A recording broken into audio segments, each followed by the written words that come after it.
Yo, what's going on? You got Mike from Boulevard Connect, your only app dedicated to cars, culture, and community.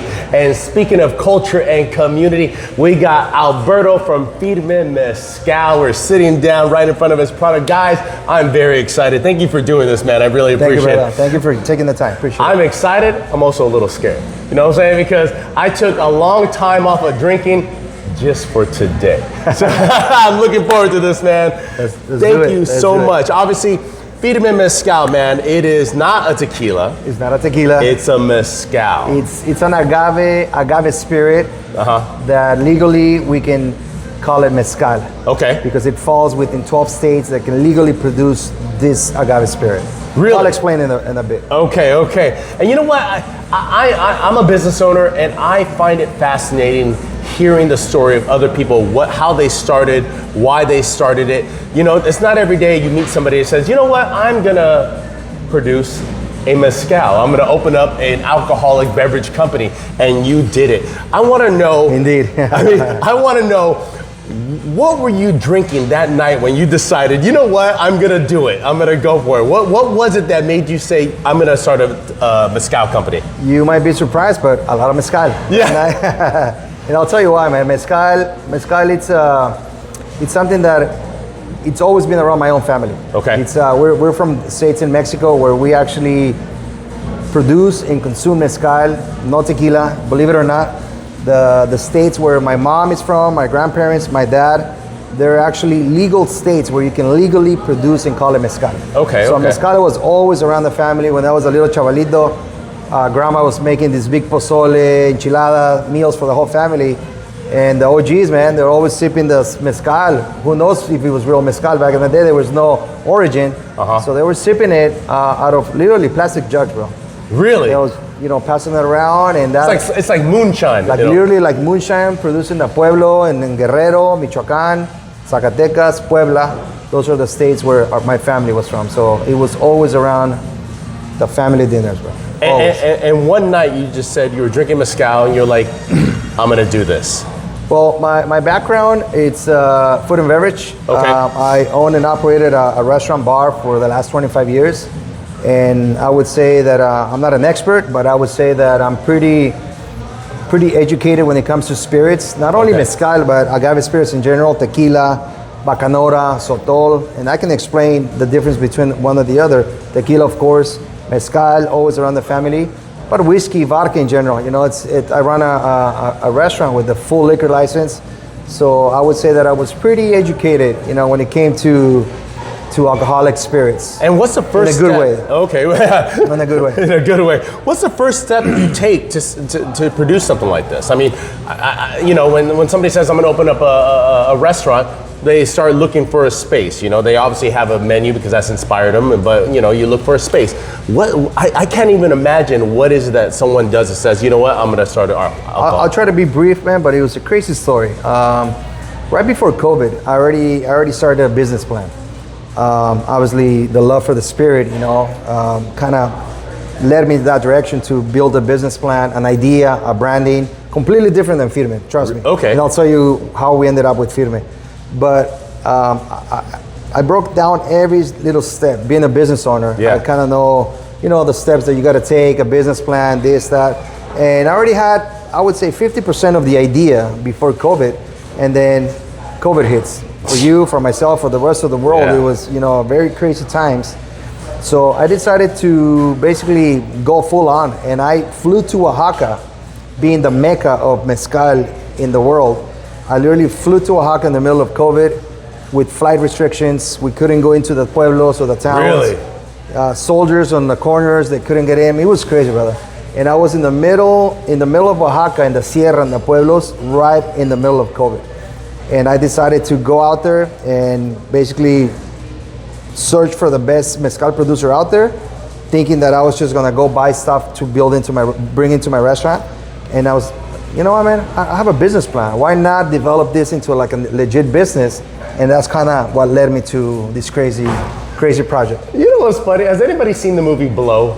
when they go down to Mexico and they're looking One for... thing led to Yeah, they're looking for mota. And I just picture you going up to people on the corner, hey man, you know where I can get some mezcal? You know where I can get some mezcal? Is that what you were doing? Literally, that's what we were doing, man. We were going into these pueblos where, you know, people are hardly going, obviously no tourists.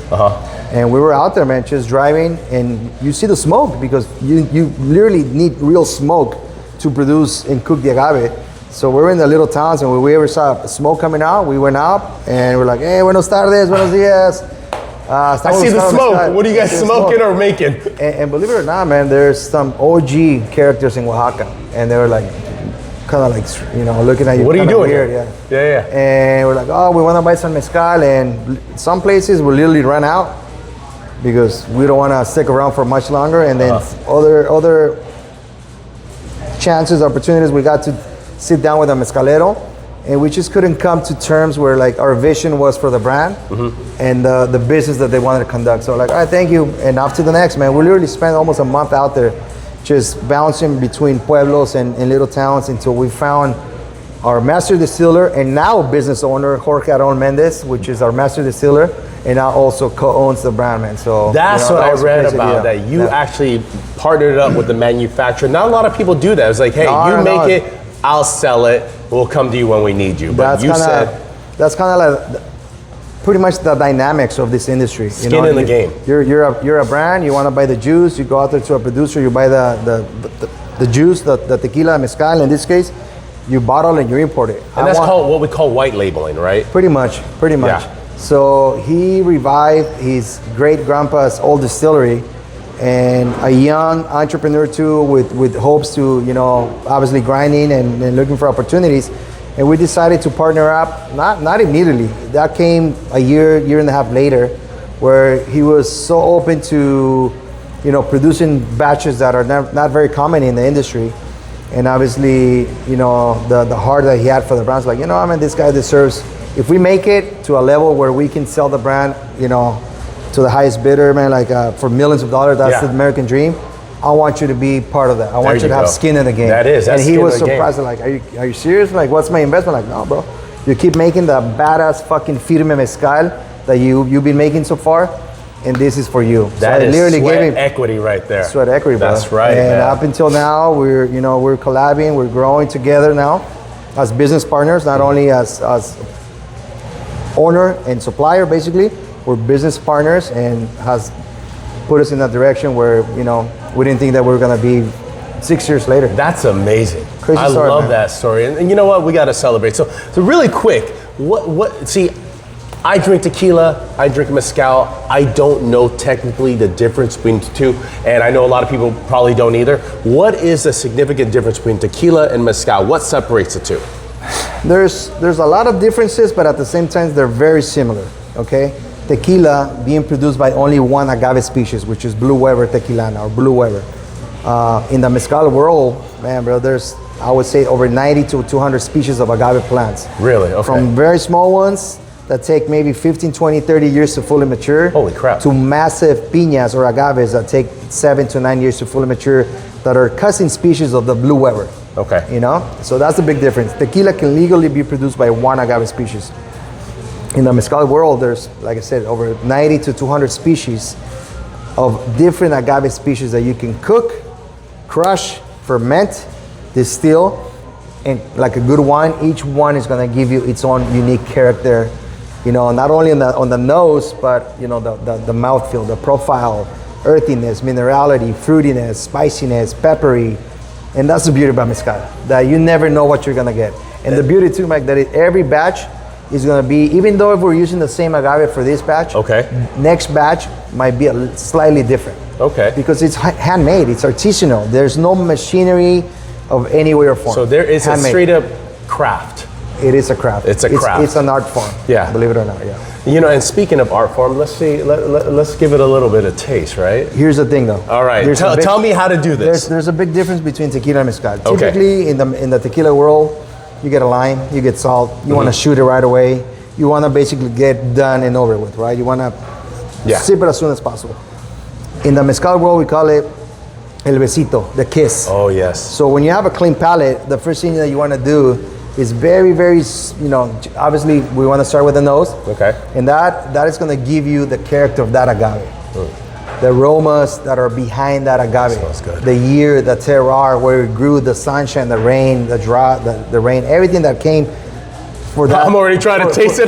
For that agave to fully mature. So you always want to start with the nose. Okay. Open it up, explore it, man, the earthiness, the minerality behind it. And you always, typically mezcales are gonna be higher proofs than tequilas. Okay. Oh, Okay. wow. 42. So 49, 45.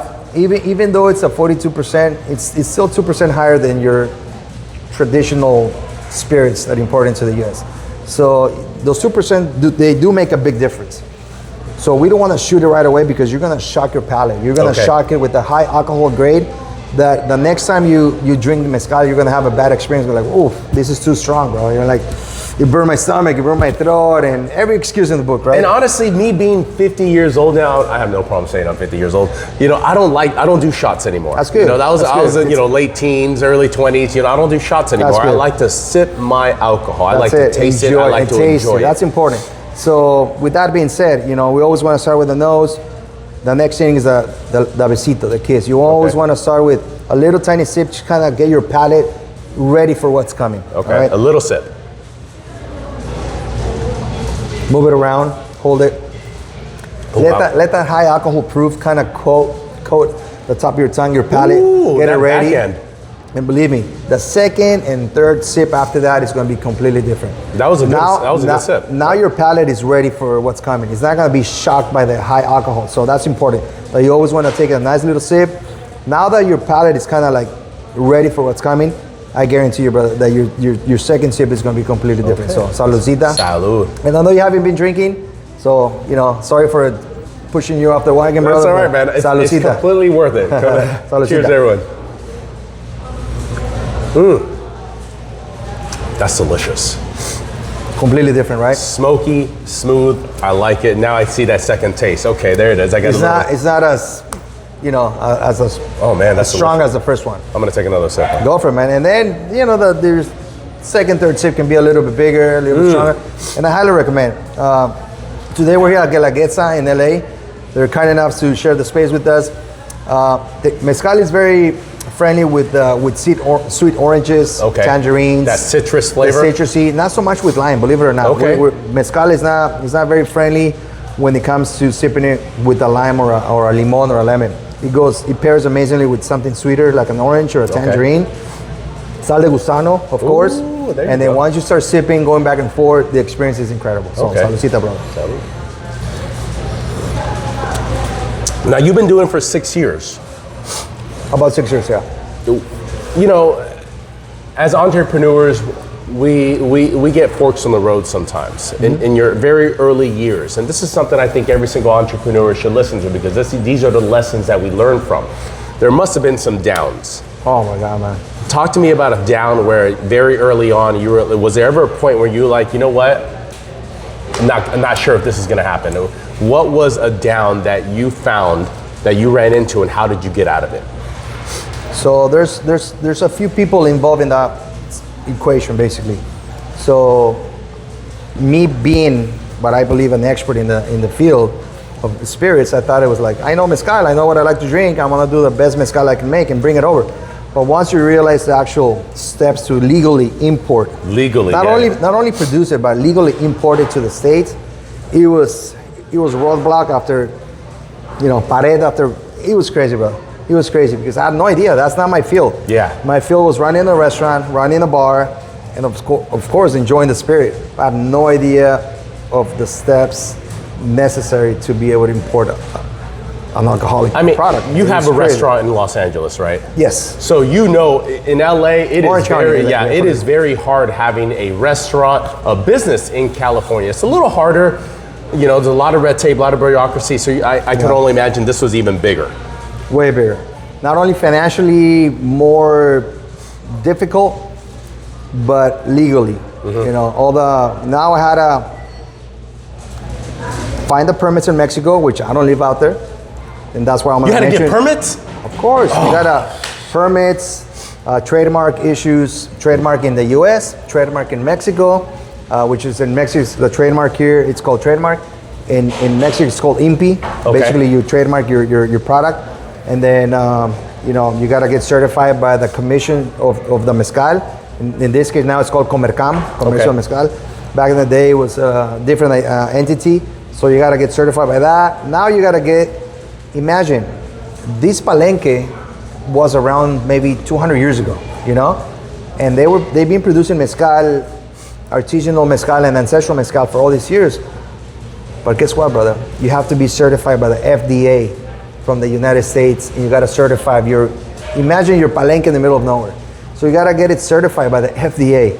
You gotta get a trademark. You gotta get a legal Mexican entity to be able to produce and bring the mezcal. Things that I have no idea about. Did you know about this before you started the process? No so idea. as you learn, you're like, hey, you got to do this and that. I had no idea, and one of the persons involved in that process, Jim Riley, big shout out. I met Jim Riley as Saludcita, Jim. Appreciate you, brother. I met him actually while still running my bar. He was the founder and the owner of Azuña Tequila. Okay. Tequila. Yeah. So when I was still bartending in my bar, he came in with a roller bag selling his product, you know, and I bought a few bottles. Fast forward 10, 15 years later, he's the one that showed me the pathway, you know, to launch this product. During COVID, I was like, okay, now I have a brand, now I have a product. How the heck do I even import it, bro? Yeah. I had no idea. Going through my phone, and I see Jim Riley's number. I'm like, Jim Riley's the owner of Tequila Company. I sent him a text 15 years later, bro, and he sends me a text back, call me tomorrow. So like, oh, it is him. He still has the same number, I still have the same number. And I shoot him a text, he replies, and like, hey Albert, what are you up to? Like, hey, COVID, man, like, I got a business idea. What do you got? I got this idea, different, and we'll go back to the name in a bit. Where you at? I got a business plan, Jim, how do you even import it? He starts laughing, like, dude, it's your lucky day. I'm like, what do you mean? He's like, trust me, I'm gonna help you. You supported me when I was launching my brand. That's what I'm talking about, yes. Okay? And good deeds don't go unnoticed, brother. Absolutely. They come back sooner or later.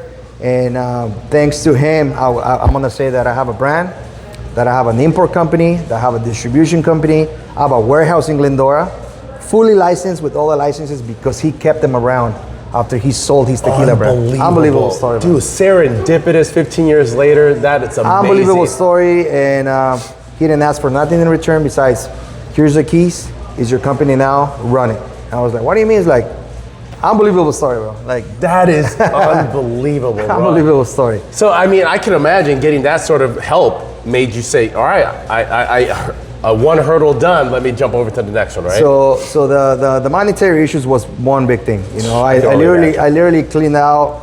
Big shout out to my wifey for allowing me to do this crazy freaking idea.